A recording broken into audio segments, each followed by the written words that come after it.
When my father shouted at my mother in court, it wasn't his voice that broke me, it was how calm everyone else stayed. The judge didn't flinch.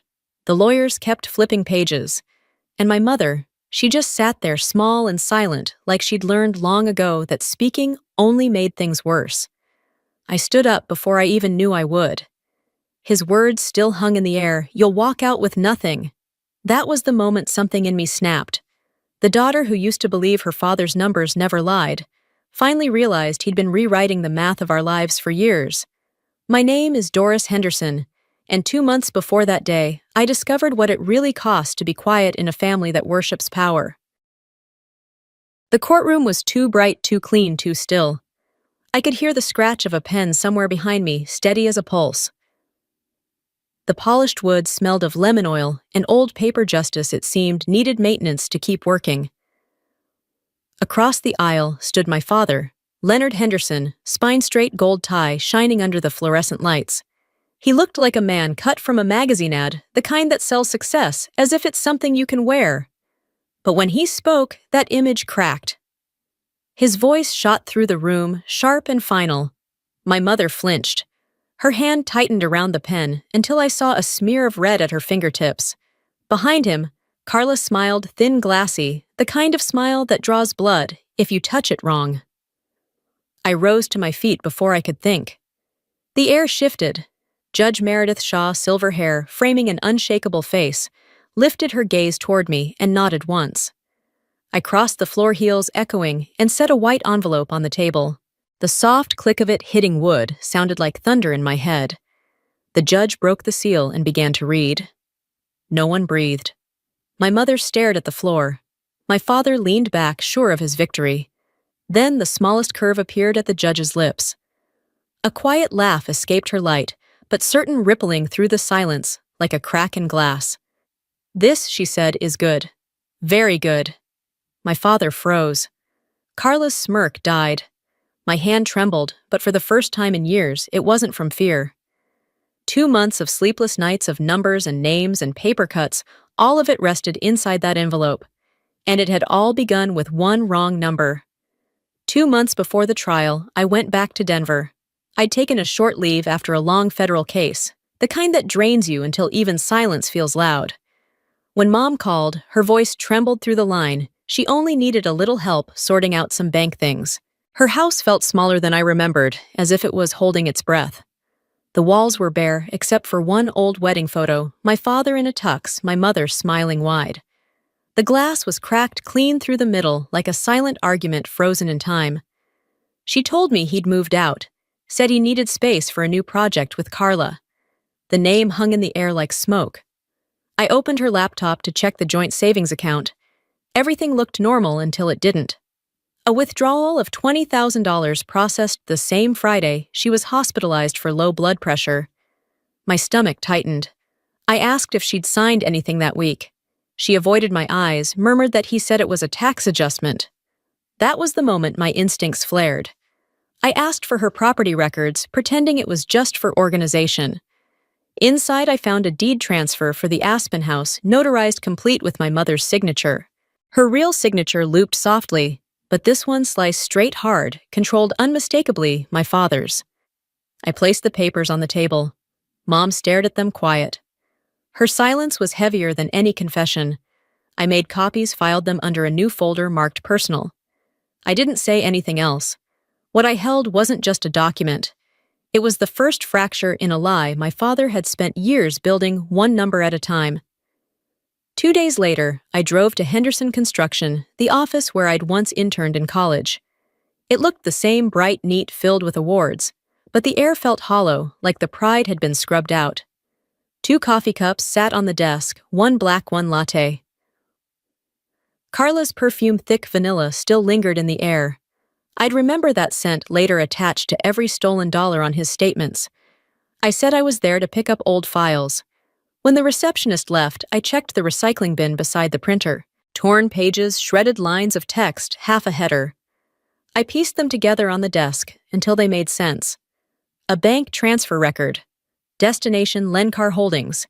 Amount $50,000. Date 3 weeks ago. Signed Leonard Henderson. My pulse slammed in my ears. Lencar Leonard and Carla. I knew that name. Last year I'd seen it on a list of offshore entities flagged for money laundering in the Cayman Islands. I looked it up again on my phone. Same company, same address, same shell. If my father was routing money through it, he wasn't just cheating my mother. He was committing federal fraud. I took photos, uploaded them to a secure drive, then texted an old colleague, Julian Morrow. Need your eyes on something. Quietly. His reply came fast. You sure you want to open that door? It's already open, I typed back. I sat in his office chair, heart pounding. Every line of data I'd ever analyzed, every chart and column suddenly pointed home. If I filed this through official channels, I could lose my job. If I stayed silent, my mother would lose everything. So I decided on something worse than both. I'd investigate it myself. From that moment on, I stopped being a daughter. I became evidence. Marcelino's sat in the heart of Denver, one of those restaurants where people went not because they were hungry, but because they needed to prove they still mattered. I hadn't wanted to go, but Mom begged. He said it's just dinner, she whispered. Maybe he wants to make peace. Peace, my father never understood the word. When we walked in, Carla was already there, draped in white, her diamond necklace flashing under the chandelier. My father stood to greet us, as if he were hosting a press conference. His voice carried that performative warmth he used when there was an audience. I forced a polite smile, but my eyes drifted to the beige folder resting by his elbow. Through dinner, he talked about fairness, restructuring, balance, words that sounded noble, until you realized he used them to justify control. Mom barely spoke, just nodded like someone signing a confession she didn't write. When the main course arrived, he slid the folder toward her.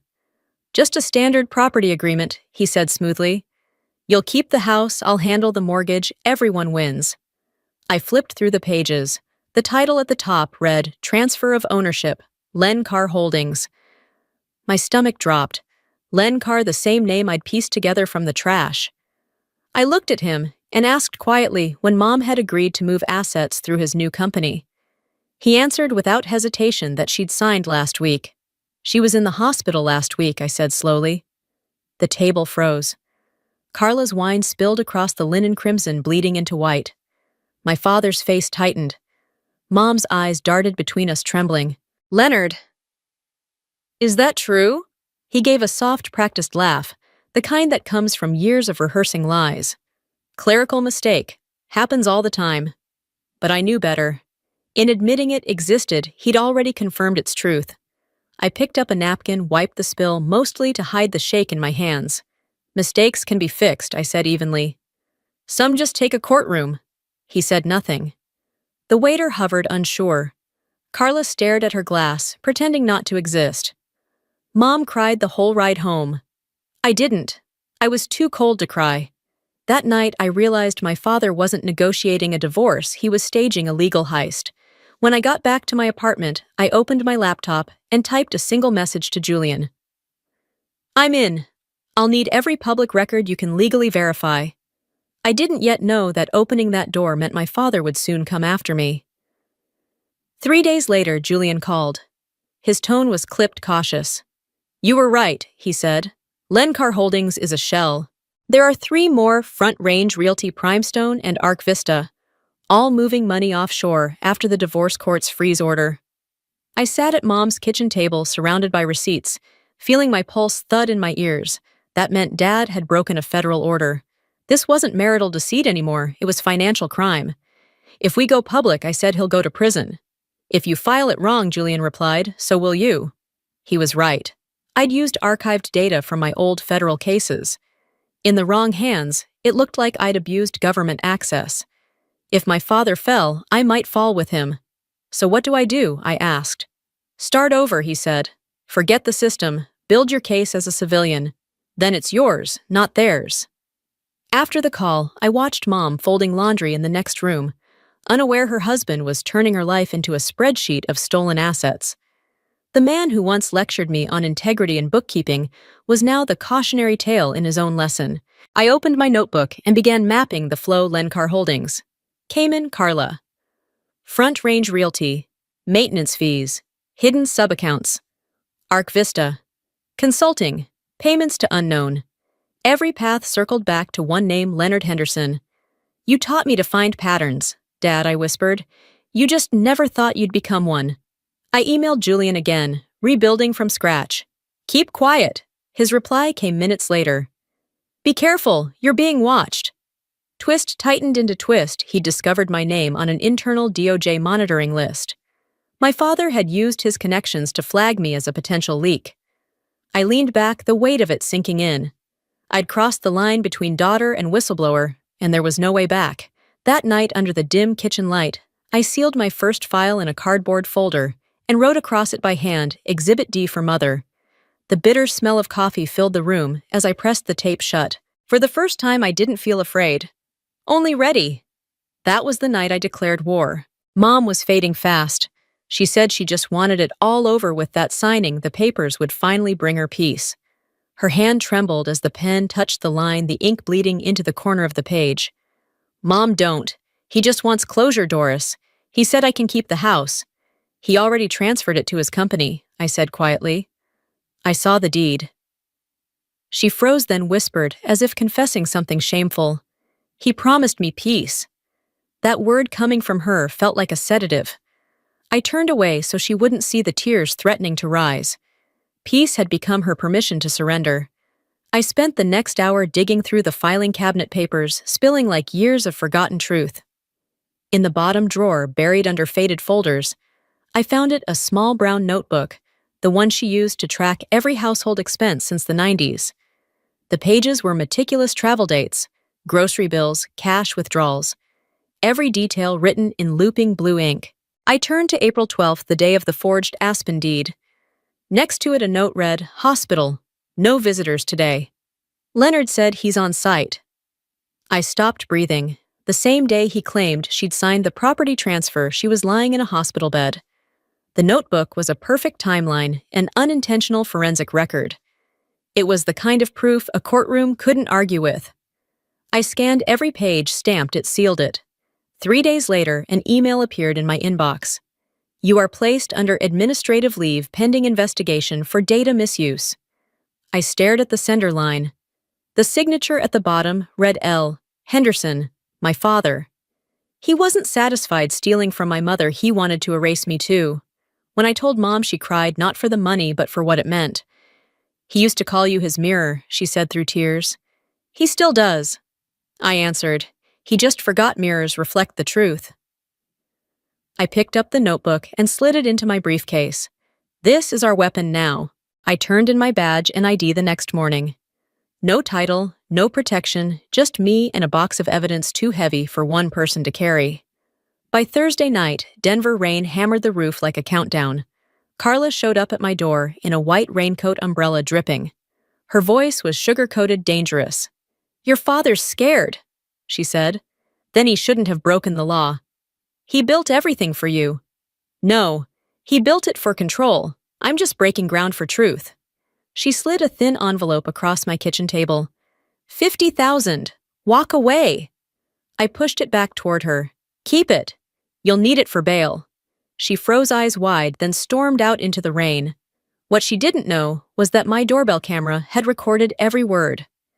The footage now joined the rest of my files, proof of witness tampering. I gathered everything into a clean white envelope and wrote on the front, for the court. Verified by J. Morrow. Julian arrived that night, soaked from the rain. He read the label, nodded, then signed as witness. Doris, he said quietly, you're on the DOJ's watch list. He used his contacts to flag you as a risk, so they're watching me at every move. Good, I said, exhaling. Then they'll see how justice is built. I placed the envelope into my safe and locked it. My hands trembled, but my heartbeat was steady. You taught me precision, Dad. Now you'll see what it looks like when precision grows a conscience. 2 weeks later, that envelope would make a judge laugh, and my family's history would never sound the same again. The morning of the hearing was cold and bright. Jefferson County Courthouse, 2nd floor, room 4. I carried the sealed white envelope, the envelope of truth, with Julian Morrow's signature across the seal. Mom walked beside me, small, fragile, trying to stand, but not to fight. Across the aisle, my father stood between his lawyer and Carla. His gray suit was sharp, his grin confident, the look of a man who still believed he owned the room. He shook hands, whispered something to Carla that made her laugh, brittle and forced. Case number 34107, Henderson versus Henderson. Judge Meredith Shaw entered, her voice steady as a gavel strike. We'll proceed with final testimonies. His lawyer spoke first, smooth as silk, painting him as a devoted husband who had managed the family finances efficiently. I almost laughed. Efficient was one word for draining every account clean. Then came their exhibit, a blurry photocopy of my mother's signature. Forged, shaky fake. Your Honor. May I submit an independent exhibit, I asked. Proceed, Ms. Henderson. The room went silent as I set the envelope on the table. The soft click of paper meeting wood felt like thunder. Judge Shaw broke the seal and read the forged deed, Mom's notebook matching bank transfers, Julian's audit, Carla's bribe recording. 2 minutes of silence, then she smiled. Mr. Henderson, in 30 years on this bench, I've rarely seen evidence so clean and lies so poorly built. Dad jumped up, shouting. Sit down, the judge ordered, sharp as a command. You didn't just cheat a wife, you committed fraud. Then she turned to me, gentler. Ms. Henderson, your documentation is impeccable. Thank you for restoring honesty to this court. And then she laughed, not mockingly, but like justice itself exhaled. Mom was crying, but her chin was lifted. The gavel fell. Ownership to Mrs. Henderson. Federal inquiry to follow. My father's knees wavered. I drew a slow breath. For the first time in my life, justice didn't just win, it smiled. A week after the hearing, I sat in a cafe downtown, watching the drizzle streak down the glass. The city moved slow under the rain, like even Denver was exhaling. Carla walked in, unpainted and pale, stripped of the armor she once wore so proudly. She sat across from me, voice trembling. He's being investigated. They froze everything. Then I guess justice doesn't need my help anymore, I said. She slid a small envelope across the table. I didn't know about the forgeries, she whispered. You signed the checks, Carla. He told me it was legal. That's what every accomplice says before indictment. Her eyes filled, the tears cutting lines through her foundationless face. What will happen to him, whatever the law decides? And you, I'll sleep. The next morning, Julian called. FBI filed charges. Financial fraud, 18 USC, OIN 344. He's done. I paused, waiting for triumph to come, but it didn't. Only quiet. When I returned to the office, my supervisor handed me a sealed folder stamped in red, commendation for ethical conduct in civilian justice support. You broke protocol, Doris, he said. I know, but you fixed the system. Don't ever stop. That evening, I found Mom in the garden, trimming roses, her hands steady again. So it's over, she asked. It's starting, I said. What now? We rebuild. She smiled, soft but sure. You're your father's daughter, she murmured, then looked up at me. But the better version. A month later, Mom and I opened a small cafe in Boulder, the Ledger Cafe. The name was her idea. I teased that it sounded more like an accounting office than a coffee shop. That's the point, she said with a smile. Every cup will balance something. On our first morning, sunlight spilled through the wide glass windows, painting gold across the counter. The smell of fresh roast and cinnamon filled the room, soft and alive. I taped a small sign to the wall, the words printed in plain black letters. Truth, brewed daily, our first customer. Mr. Nelson, the 70-year-old veteran who lived next door, stepped in, tipping his cap. After all that, don't you hate him? He asked. I smiled. No, I'm just done financing his lies. Mom chuckled quietly, dusting cocoa over a cappuccino. You think the judge remembers you? I hope she doesn't have to, I said. When the morning rush slowed, I turned on my old voice recorder, the one I'd used through every sleepless night of the case. My voice filled the quiet air, calm and steady. Justice isn't revenge. It's the quiet math of what's fair. And sometimes laughter in a courtroom is just truth exhaling. I switched it off and watched through the window as the sunlight rose over the Rockies. The snow was melting, turning the streets into mirrors of light. Mom stood by the counter, humming, You'll Never Walk Alone, her hands no longer shaking. I breathed in the scent of espresso and peace, For the first time in years, the air didn't feel heavy. Justice, I thought, isn't always a hammer or a headline. Sometimes it's the soft sound of two women sharing silence, their scars cooling their hearts steady again.